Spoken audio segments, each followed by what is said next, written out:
16 तारीख 9वां महीना सन 2025 12:05 रात के हो गया ना दर्ज, यानी समय शुरू हो जाता है और वो समय चल रहा है बराबर।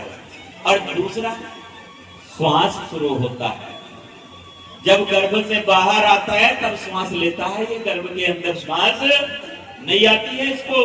तो श्वास और समय दोनों शुरू होते हैं गर्भ के बाहर आने के बाद, और धीरे की यात्रा चलती है। अंत में क्या आ गया, जब स्टेशन आ गया ना आखिरी, फिर श्वास पूरा हो जाता है और कहते हैं इसका समय भी पूरा हो गया। भैया टाइम पूरा हो गया, ऐसे कहते हैं ना, इतना ही टाइम, टाइम पूरा हो गया। तो समय पूरा हुआ, सांस पूरा हुआ, सांस पूरा हुआ, समय पूरा हुआ। समय शुरू होने और समय पूरा होने के बीच का जो ये सफर है, ये यात्रा है, इसे कहते हैं जीवन। और इस जीवन यात्रा में श्वास तो चल रहा है ना बराबर। अब चाहे तो आप इसको श्वास को सो करके खर्च कर लो, जो है अमूल्य खजाना मिला है, और चाहे जाकर खर्च कर लो, चाहे किसी की बुराई करके खर्च कर लो, गलत काम करके इसको खर्च करो, परमार्थ परोपकार करके चाहे खर्च करो, ये आपके हाथ में है। जो ये सीमित वस्तु मिली है, खजाना सीमित है, चाहे जैसे मर्जी इसको लुटा दो। जितना इसको परोपकार में खर्च करेंगे, सेवा में खर्च करेंगे, उतना ही ज्यादा ठीक है। क्या किया हम आएंगे, क्या कहेंगे जाए, भाई हिसाब किताब तो होगा ना एक दिन। हमने आकर के क्या किया है, इसका जवाब देना होगा। जिन महापुरुषों ने हमें यहां तक पहुंचाने के लिए बलिदान दिया है, त्याग किया है, हम उनके ऋणी हैं, कर्जदार हैं। इसलिए हमें चाहिए कि जो हमें सुंदर सा माहौल मिला है, इसमें हम कुछ बदलाव की सोचे।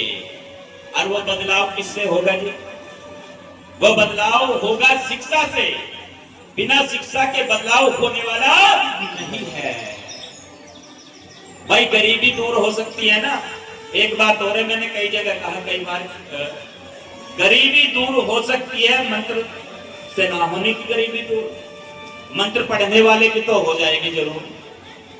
एक छोटी सी बात मेरे याद आ गई, किसी का गैस सिलेंडर चोरी हो गया, और वो गैस सिलेंडर वाला जिसके यहाँ चोरी हुई थी, वो गया कहीं पूछा लेने के लिए।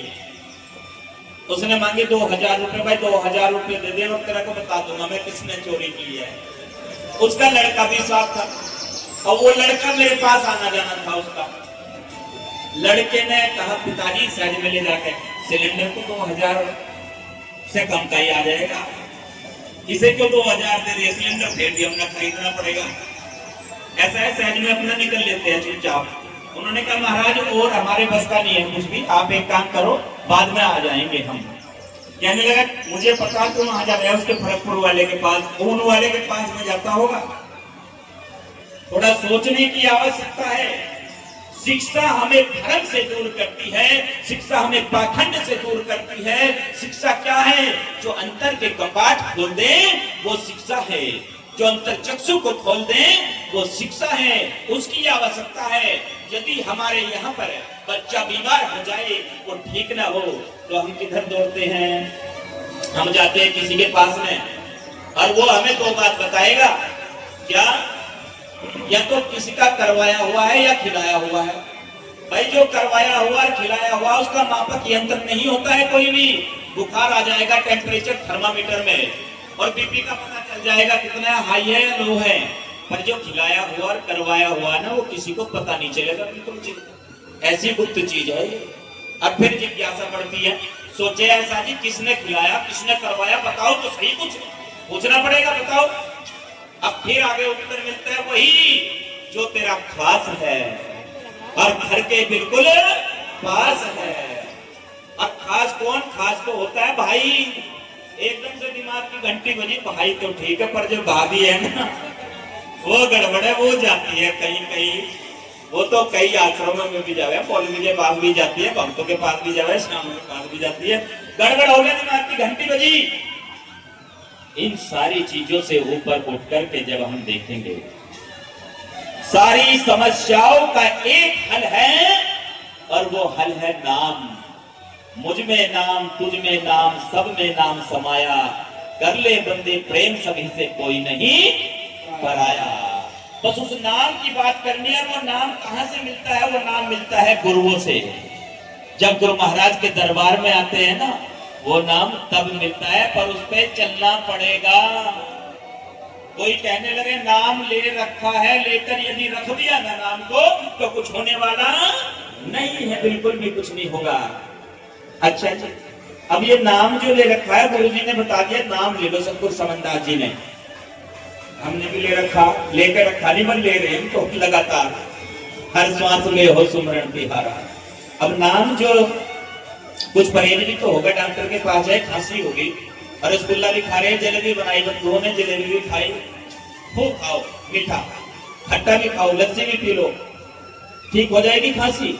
दवाई लेते लेते भी ठीक नहीं होगी। उपचार के साथ साथ परहेज भी जरूरी है। जब गुरु समनदास जी नाम बख्शते हैं तो परहेज भी बताते हैं। क्या क्या परहेज? मांस, मदिरा, अंडा, इनको मारो डंडा, या नशा छोड़ दो। जे कुल साधु वैष्णव होई, साधु की संग में जाओ, साधु की जो ले ओट।